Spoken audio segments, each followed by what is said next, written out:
তাই গৌরী সীতানাথ প্রেমানন্দে আগবাহারে হরি হরি বল। তাই গৌরী সীতানাথ প্রেমানন্দে আগবাহারে হরি হরি বল। তাই গৌরী সীতানাথ প্রেমানন্দে আগবার হরি হরি বল। ভক্তবৃন্দের চরণে আমার কোটি কোটি দণ্ডবত প্রণিপাত।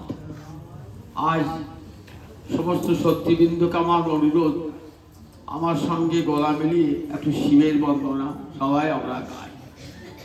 যদি সব বলতে না পারেন অন্তত আমার সঙ্গে শেষটা বলুন, প্রণমামি শিবং শিব কল্পতরু। এটি বলুন, ভালো হবে। আমি আরম্ভ করছি। প্রভু মে সমনি সমশেষ গুণ গুণহীন মহিষ পরাভরণ নির্জিত দুর্জয় দৈত্য পুরং প্রণমামি শিবং শিব কল্পতরু। প্রণমামি শিবং শিব কল্পতরু। প্রণমামি শিবং শিব কল্পতরু।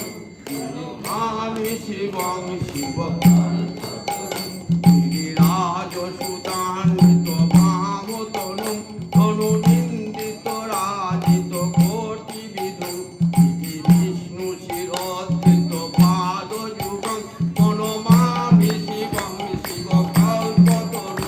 প্রণমামি শিবং শিব কল্পতরু। প্রণমামি শিবং শিব কল্পতরু। প্রণমামি শিবং শিব কল্পতরু।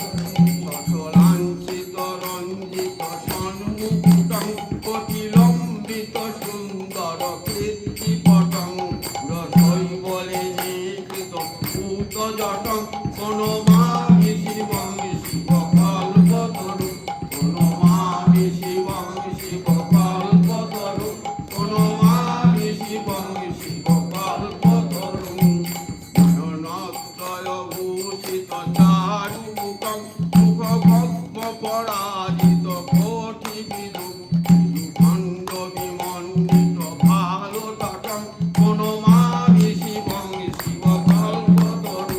প্রণমামি শিবং শিব কল্পতরু। প্রণমামি শিবং শিব কল্পতরু। প্রণমামি শিবং শিব কল্পতরু। প্রণমামি শিবং শিব কল্পতরু। ভগবানের 6 প্রকার অবতারের কথা আপনাদের শুনিয়েছি। 6টা নয়, 6 প্রকার। 1 নম্বর হলো পুরুষ অবতার, 2 নম্বর গুণাবতার, 3 নম্বর লীলাবতার, 4 নম্বর যুগাবতার, 5 নম্বর মন্বন্তর অবতার, 6 নম্বর সপ্তাবেশ অবতার। গুণাবতার কাকে বলে? প্রকৃতির 3টে গুণ সত্য রজ তম। এই 3টে গুণে কি হয়? সৃষ্টি স্থিতি লয়। রজগুণে সৃষ্টি, সত্যগুণে স্থিতি, আর তমগুণে ধ্বংস। এই 3টে গুণের উপরে অধিপতি ভগবান শ্রীহরি নিজের 3টে মূর্তি ধারণ করে আসেন। কারণ গোবিন্দই তো জগতের সৃষ্টি স্থিতি লয়কর্তা, যা হতে জগতের উৎপত্তি, যার দ্বারাই জগতের স্থিতি, আবার যার অন্তে সমস্ত জগৎ যার লয় হয়ে যায়, যাতে লয় পেয়ে যায়। তাহলে এক ভগবানই 3টে মূর্তি ধারণ করেন প্রয়োজন বিশেষে। যখন সৃষ্টি করবার দরকার হয় তখন তিনি ব্রহ্মার মূর্তি ধারণ করেন রজগুণের অধিপতি হয়ে।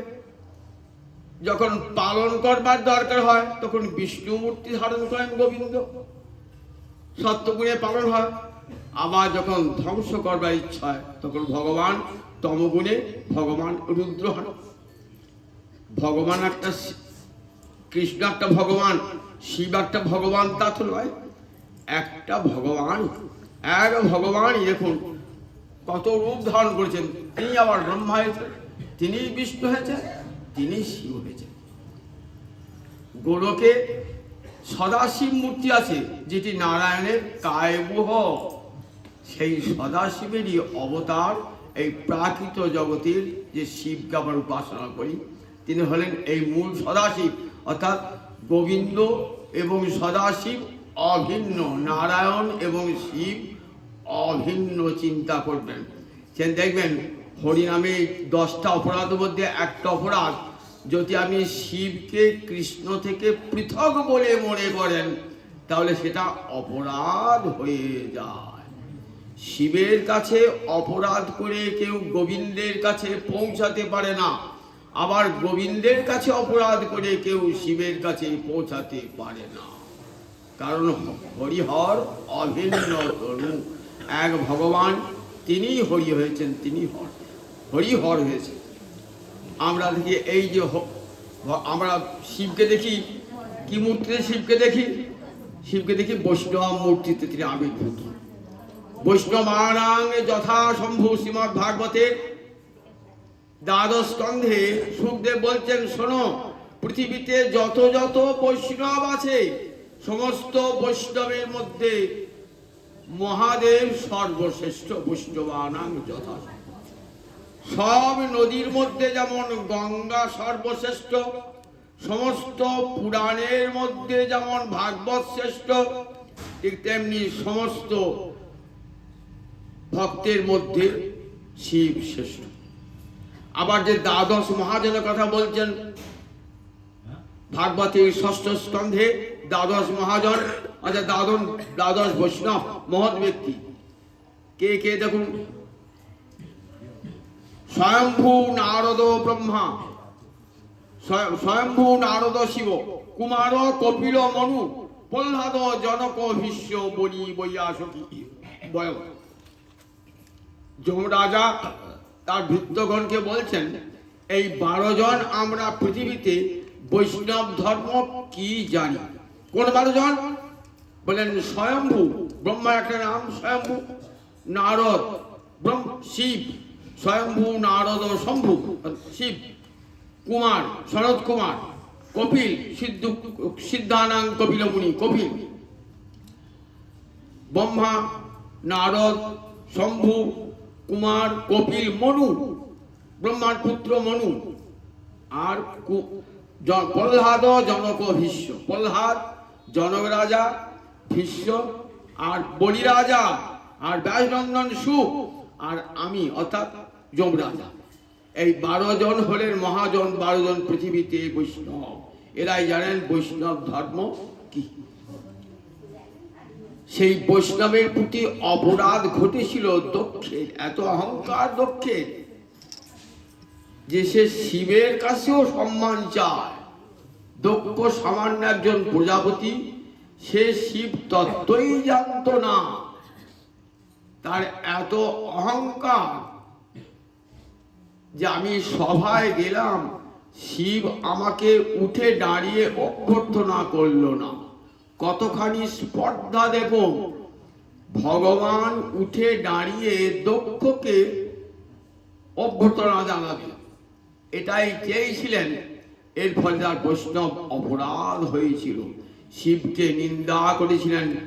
তার যজ্ঞেতে একটা যজ্ঞ করছেন, বিশ্ব স্রষ্টাগণের যজ্ঞ, সেই যজ্ঞে দক্ষ রাজা গিয়েছেন, তো সবাই উঠে দাঁড়িয়েছেন, ব্রহ্মা তো জগৎ পিতা উঠে দাঁড়ান নাই, আর মহাদেব বসে আছেন। তখন ক্রুদ্ধ দৃষ্টি পড়েছে মহাদেবের দিকে, বলছেন, দেখো এই শিব অনাচারী, নামটাই শিব, সমস্ত অমঙ্গলের কারক হলো এই শিব। অনাচারী, শ্মশানে মশানে থাকে। জানো, আমার সুন্দরী কন্যা সতীকে তার হাতে অর্পণ করলাম, ব্রহ্মার কথা, কত কি খারাপ কাজ করেছি আমি, আমার মেয়েটার কি দুর্দশা, এই এই এমন একটা পিশাচের হাতে অর্পণ করে। গলায় মুন্ডমালা পরে থাকে, সর্পভূষণ পরে থাকে।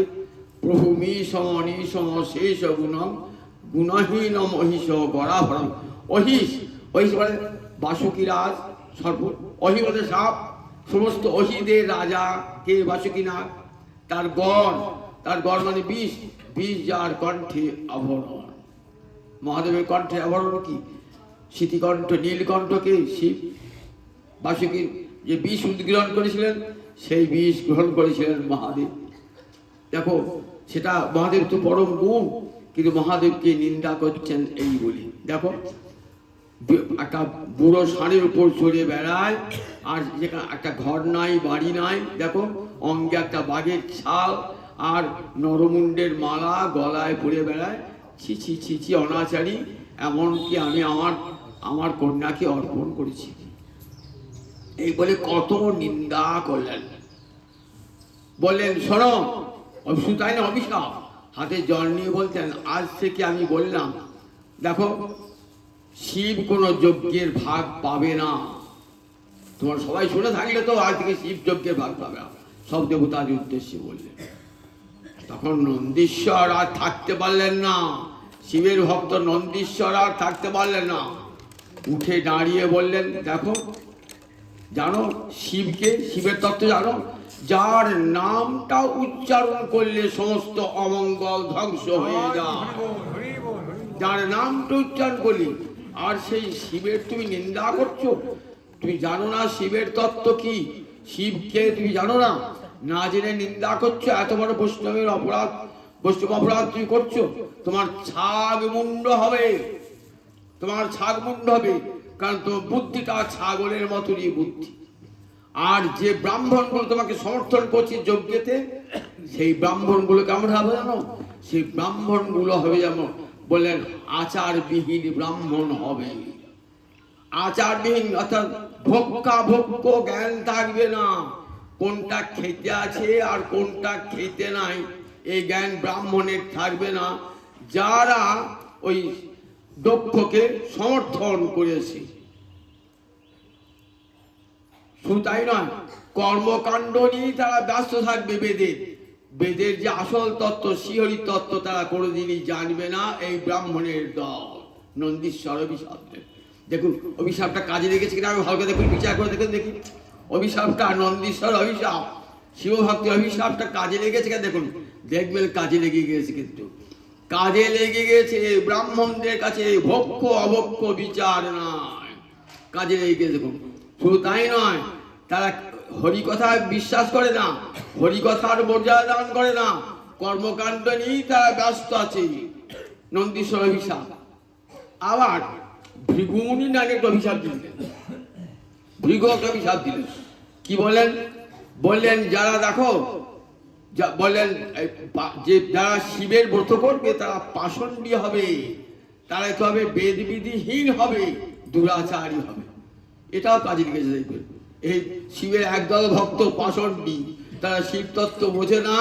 দেখেছেন, তারা মধ্য মাংস খেয়ে হর হর বলতে বলতে নিয়ে যায় কাঁধে করে জল নিয়ে, মনে খুব শিব ভক্তি দেখাচ্ছে। তার দুটো অভিশাপই, ভৃগুর অভিশাপটাও কাজে লেগেছে, নন্দীশ্বর অভিশাপটাও কাজে লেগেছে, আমরা দেখতে পাই। যাই হোক, শিব কিছুই বললেন না। পরস্পর যখন নিন্দা অভিশাপ হচ্ছে, শিব চলে গেলেন। শিব পরম শান্ত শিব, ভগবান শিহরির সঙ্গে অভিন্নতন শিব প্রস্থান করলেন। সেখান থেকে শিব চলে গেলেন, সেখান থেকে চলে গেছিল। এইবার দক্ষের ইচ্ছা যে অপমান করে যজ্ঞের ভাগ দেবো না, এক যজ্ঞ করবো, বিরাট যজ্ঞ করবো। সেই যজ্ঞে সব দেবতাকে আমন্ত্রণ জানাবো, শিবকে আমন্ত্রণ জানাবো না। বিশাল এক যজ্ঞ করেছেন। যজ্ঞটার নাম বৃহস্পতি সব যজ্ঞ। এই যজ্ঞটার পশ্চাৎ একটা ভগবানের কি অপূর্ব লীলা আছে, শোনায় সেটা তুলসীদাস রামচরিত মানসে বর্ণনা করেছেন। মহাদেব আর পার্বতী যাচ্ছেন বিমানে চড়ে, প্রতিপদ দেখছেন রামচন্দ্র আর লক্ষ্মণ যাচ্ছেন সীতা অন্বেষণে। রামচন্দ্র সীতা বিরহে কাঁদছেন। মহাদেব দূর থেকে দেখে রামচন্দ্রকে প্রণাম জানালেন। সতী বলছে, তুমি কাকে প্রণাম জানালে? তা বললে আমার আরাধ্য দেবতা ভগবান রামচন্দ্রকে প্রণাম জানাও। কি করে হবে তোমার আরাধ্য দেবতা? উনি তোমার আরাধ্য দেবতা বিষ্ণু হবে কি করে? ও তো দশরথের পুত্র। বললে ঠিক আছে দেবী, তুমি আমাকে পরখ করে দেখো আমার আরাধ্য দেবতা বটে কিনা, তুমি এক পরীক্ষা করে দেখো। বলে ঠিক আছে। রক্তারামা সাধারণ বেশে শিবার শঙ্করী সাধারণ বেশে রইলেন ব্রাহ্মণ বেশে। শঙ্করী করেছেন কি সীতার রূপ ধারণ করে গিয়ে বনে গিয়ে ফুল তুলছে। যে পথ দিয়ে রামচন্দ্র আর সীতা যাবেন সেই পথে সীতার রূপ ধরে ফুল তুলছে। উদ্দেশ্য আমাকে শঙ্করী বলে চিনতে পারে কিনা, যদি চিনতে পারে তবেই জানবো আমাদের আরাধ্য দেবতা ভগবান। রামচন্দ্র যাচ্ছেন, যেতে কিছু দূরে গিয়ে দেখছেন শঙ্করী সীতার মূর্তি ধরে ফুল তুলছেন। বলছেন শঙ্করী, শঙ্কর কোথায়? সঙ্গে সঙ্গে বুঝতে পারলেন আমার আরাধ্য ভগবান, আমি ভুল করে ফেলেছি। শঙ্করী, শঙ্কর কোথায়? আরাধ্য দেবতা ফিরে এলেন, হাসছেন মহাদেব। কি গো দেবী, কি দেখলে? না, আরাধ্য দেবতা ভগবানই বটে। আমি সীতার রূপ ধরে গিয়েছিলাম, কিন্তু আমাকে বলে শঙ্করী, শঙ্কর কোথায়? শিব বললেন আর তো তোমার অঙ্গ আমি স্পর্শ করতে পারবো না। কেন স্পর্শ করতে হবে না? তুমি আমার প্রভু, আমার আরাধ্য দেবতা ভগবান ভগবতী রূপ ধারণ করেছো, সুতরাং ওই অঙ্গ আমি আর স্পর্শ করতে পারবো না। তুমি দেহ পরিবর্তন না করলে আমি ওই দেহ আর স্পর্শ করতে পারবো না। ওটা আমার প্রভুপত্নীর দেহ, সেই দেহ আমি স্পর্শ করতে পারি? পার্বতী শিবের সঙ্গ ছাড়া থাকতে পারেন না। গিরিরাজ সুতান্বিত বামতনু অর্ধনারীশ্বর, একদিকে পার্বতী, একদিকে সতী, একদিকে মহাদেব। কি করে থাকেন শিবকে ছেড়ে? শিব কঠোর তপস্যায় বসলেন দীর্ঘকাল।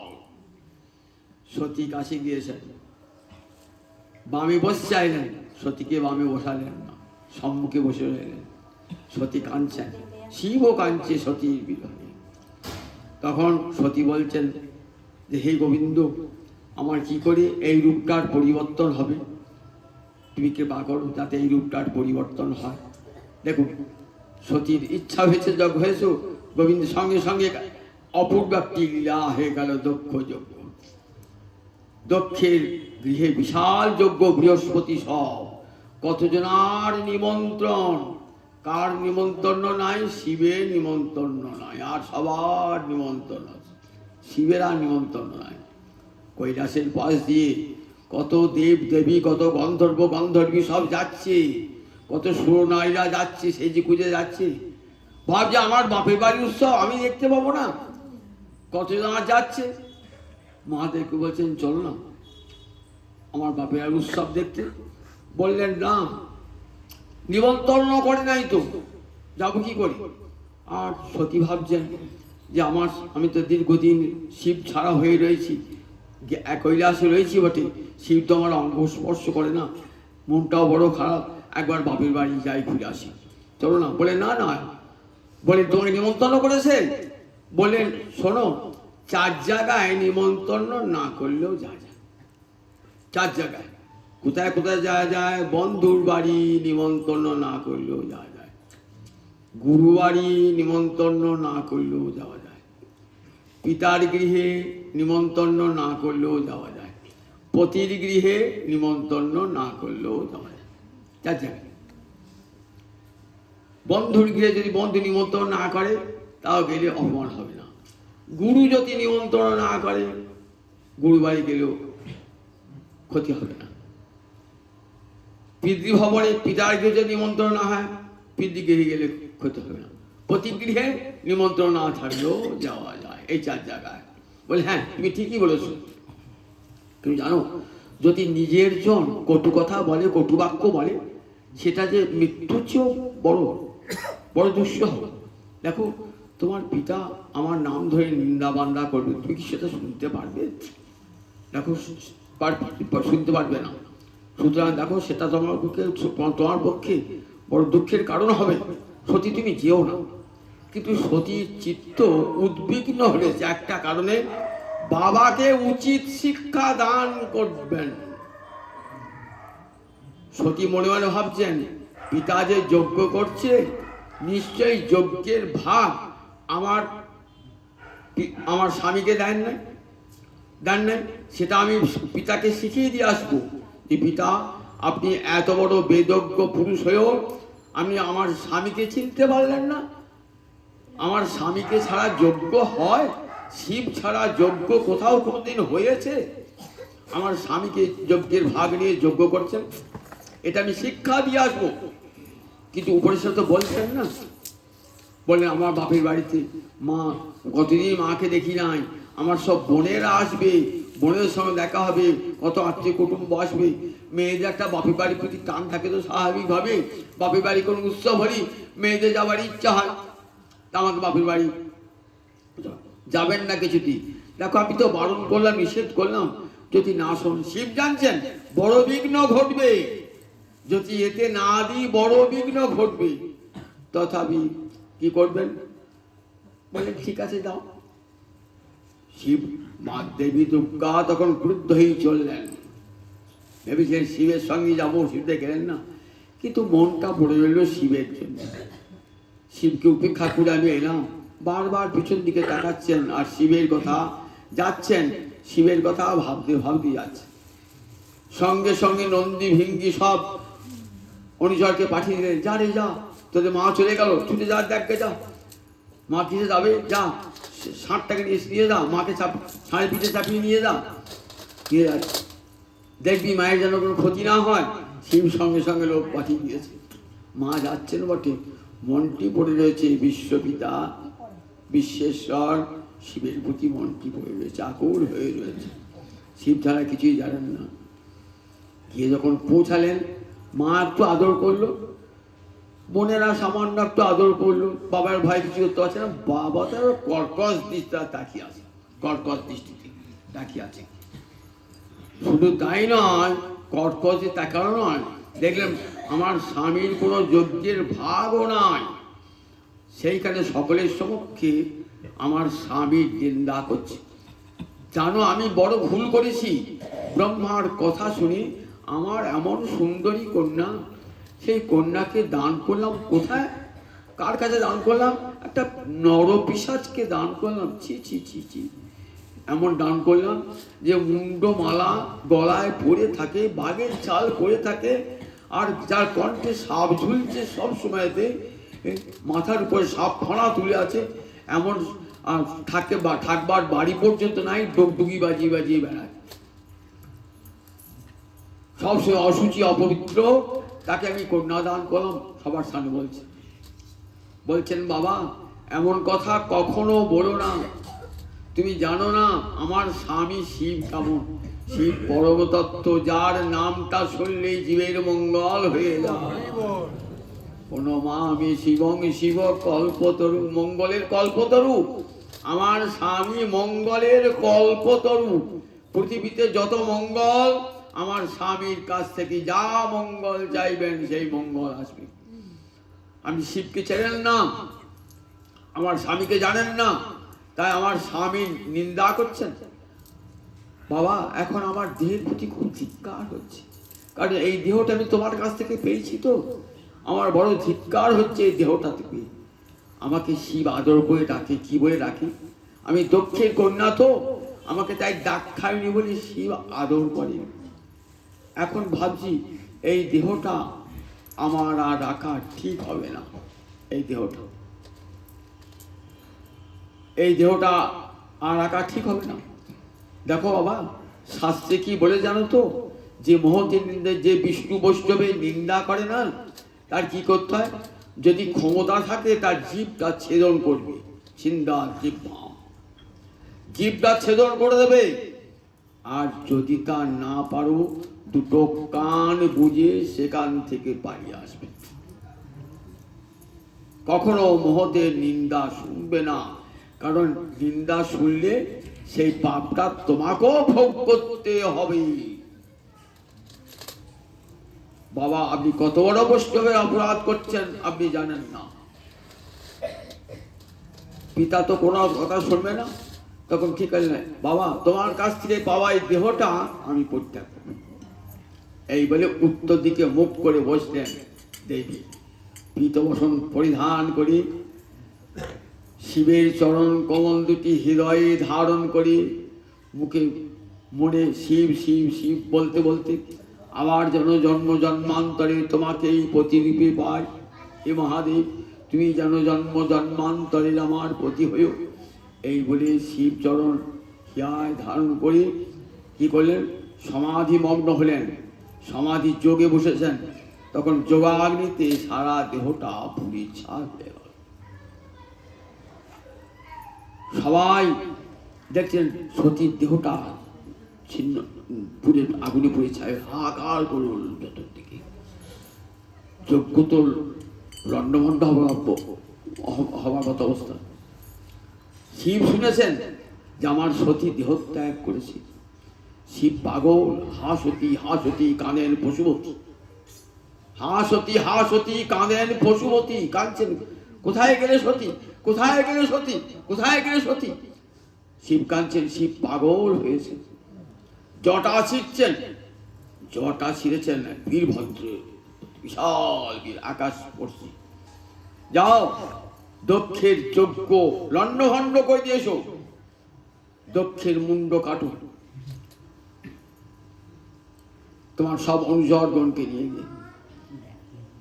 বীরভদ্র চলে এলেন, বিশাল মূর্তি ধারণ করে বীরভদ্র এসেছেন।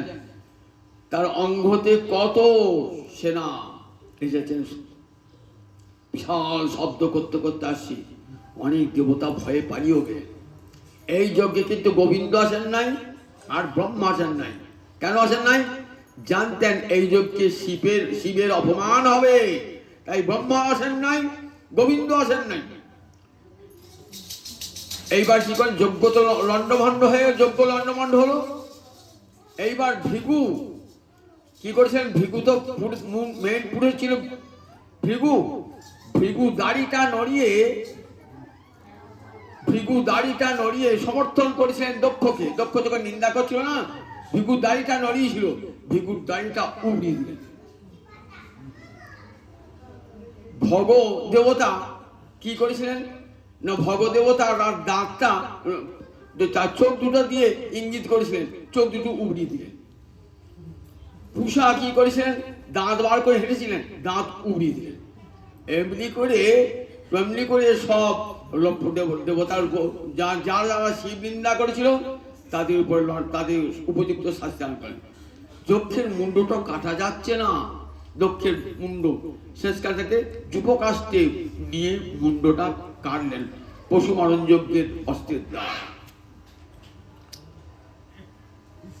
দক্ষের বিনাশ হয়ে গেল।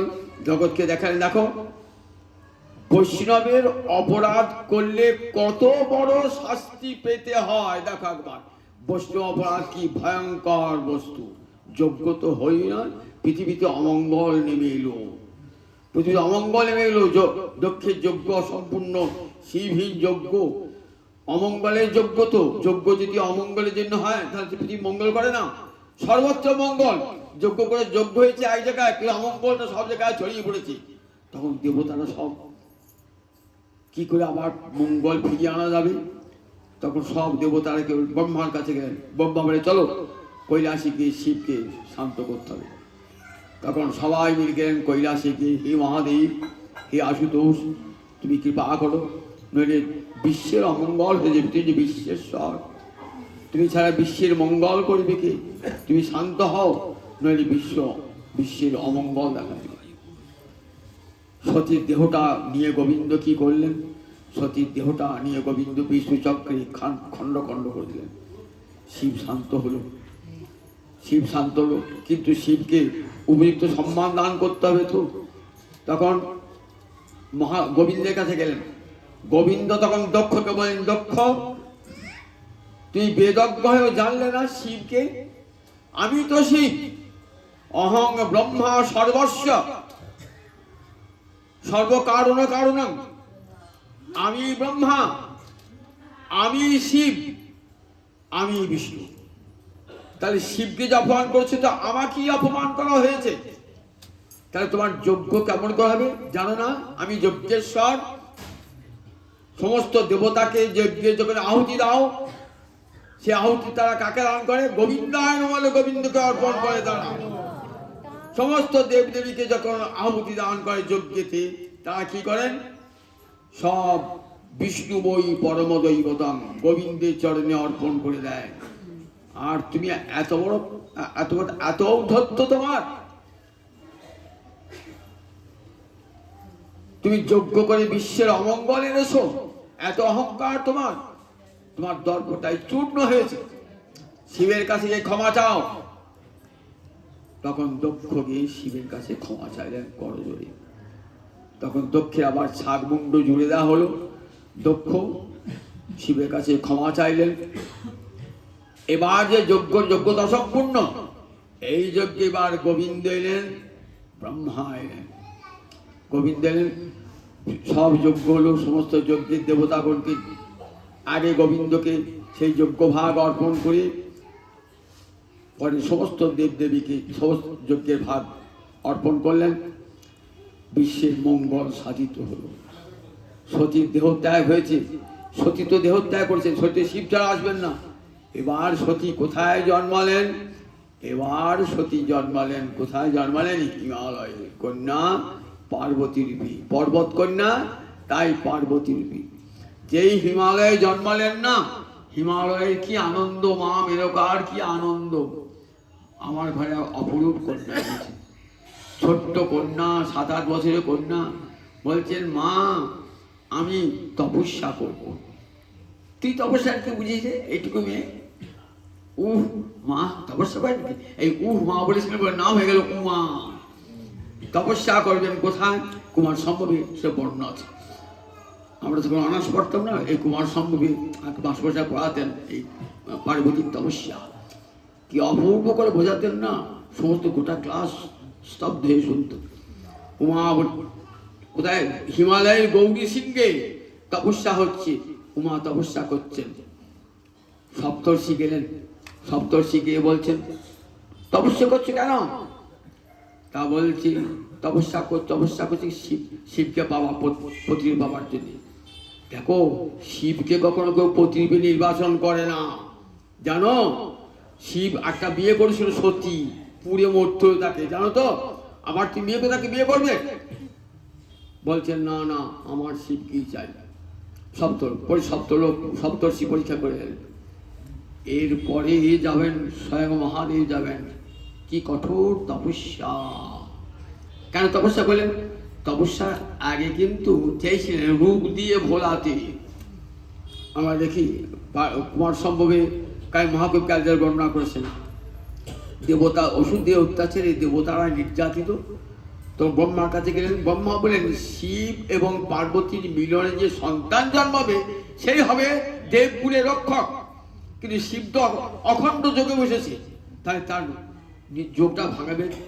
চাও মদনটা চাও, হাতিয়ার অস্ত্র, মদনকে নিয়ে যে কোনো কাজ চিন্তা করা যায়, যাও শিবকে ভাঙাও না। শিবের তোমার মদন কি করলেন? পঞ্চবাণ নিয়ে গেছেন একটা।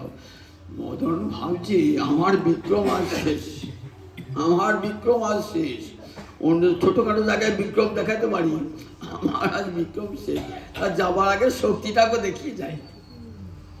কাকে নিয়ে গেছেন?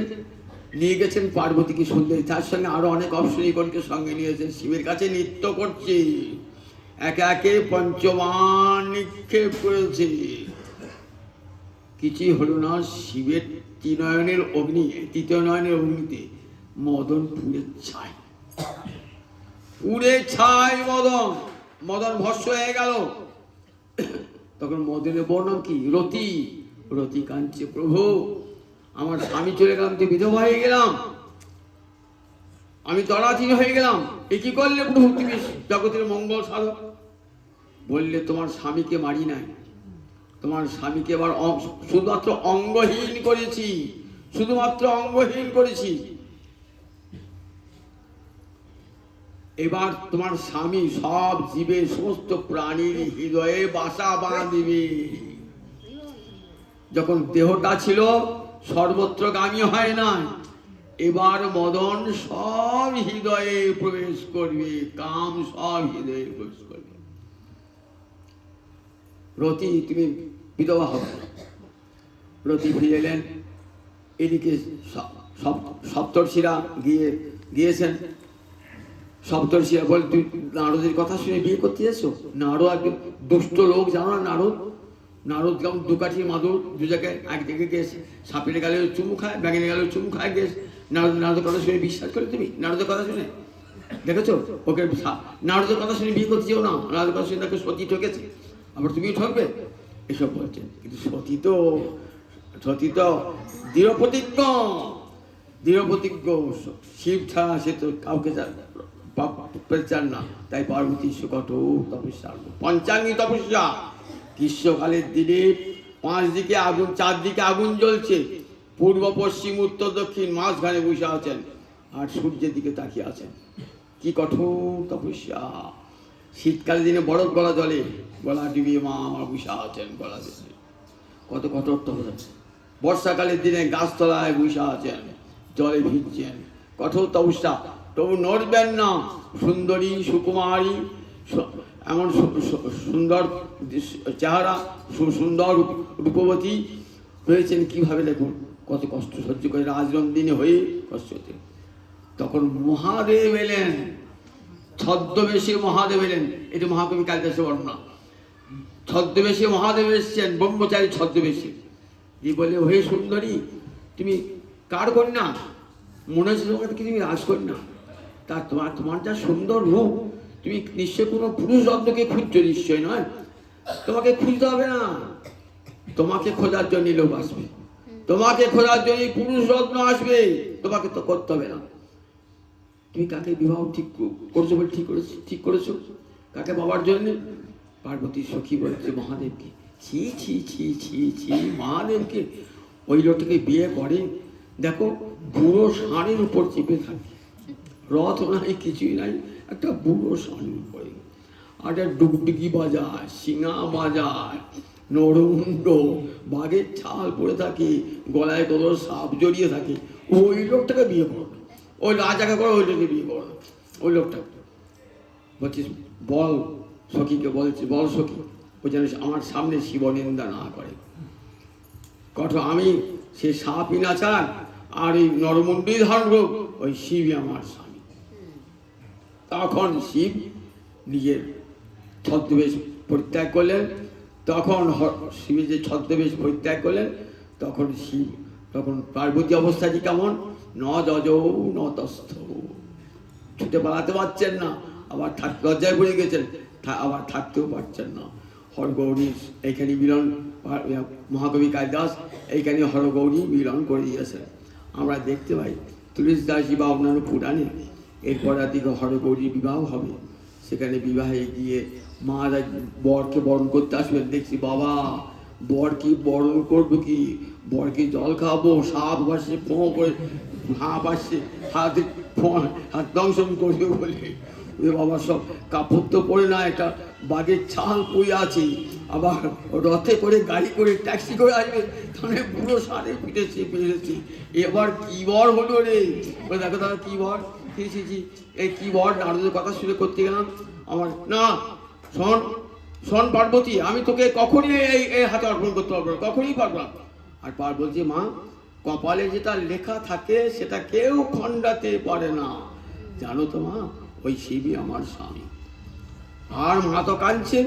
এমন সময় দেবর্ষী নারদ এসে বলছেন, শোনো মা, তুমি চেনো না শিবকে, শিব ওই রূপে থাকে। দেখো শিবের অপূর্ব রূপ জানো না? কর্পূর গৌরম, কর্পূর ধবলম, সংসার সারম, যে মহাদেব সংসার ভুজগেন্দ্র হারম, সেই বসন্তং হৃদয় অরবিন্দি ভবং ভবানী সহিতং নমামি। জানো শিব কেমন দেখবে? নারদ শিব বললেন, শিব তোমার স্বরূপটা দেখাও। যখন শিব দাঁড়ালেন, অপূর্ব সুন্দর পুরুষ রত্নরূপী শিব দাঁড়িয়েছেন, সবাই দেখছেন শিবের কি অপূর্ব রূপ। পার্বতী নত হয়ে তার চরণে পড়ে কণ্ঠে মাল্য পরিয়ে দিলেন। শিব দুর্গার মিলন হয়ে গেল। জয় নিতাই।